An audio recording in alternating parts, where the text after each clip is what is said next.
உட்கார்ந்து கொண்டு பக்கமாக எழுதி குவித்து எழுதி கிழித்து பழைய கடையில் போட்டு கல்விகளை கூட துடைத்து இன்று என்னை படாத பாடுபடுத்தீர்களே.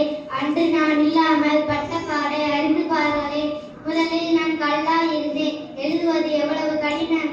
பின்னர் தோளாய் பட்டைகளாய் விரிந்தேன், அப்போது உங்களுக்கு எவ்வளவு துயரம். என் நீர் வரைய ஆணிகள் கொண்டு கீர்ந்தீர்களே, வண்ணங்கள் கொண்டு வரைந்தீர்களே, கை எவ்வளவு வரைந்திருக்கும். நான் எவ்வளவு பொறுமை காத்தேன். பனை ஒலையாய் இருக்க அணிவிட நான் மனம் புரிந்த போதுதான் இலக்கண இலக்கிய குழந்தைகள் ஏராளம் பிறந்தன. வள்ளுவன் குரலும் கம்பன் குரலும் இளங்கோ சிலம்பும் காப்பியணியின் இலக்கணமும் இருந்த காலம் அந்த பொற்காலம்தான். பின்னர் பாபிலஸ் என்னும் பொருளில் இருந்து என்னை தயாரித்தனர்.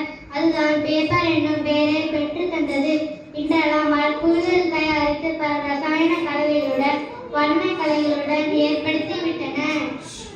இத்தனை வளர்ச்சிகள் பெற நான் எத்தனை தடைகளை தாண்டி வந்தேன் தெரியுமா? தண்ணீர் குடிப்பதற்கும் பொருளை அடைப்பதற்கும் கூட என்னை பயன்படுத்துகின்றனர். உண்ணுவதற்கு உடையாத தட்டாக பயன்படுத்தப்படுகிறேன். எண்ணுவதற்கும் எழுதுவதற்கும் மனிதனின் பகுத்தறிவை உலகமெங்கும் விளைவு ஒளிலாய் பார்ப்பதற்கும் ஒளிலாய் இருப்பதற்கும்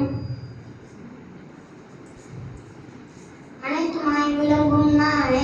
ஆண்டுகளை தாங்கி வழங்கி புகழ் பெறும் என்னை செய்தி கொன்றோருக்கு உயிரிகள்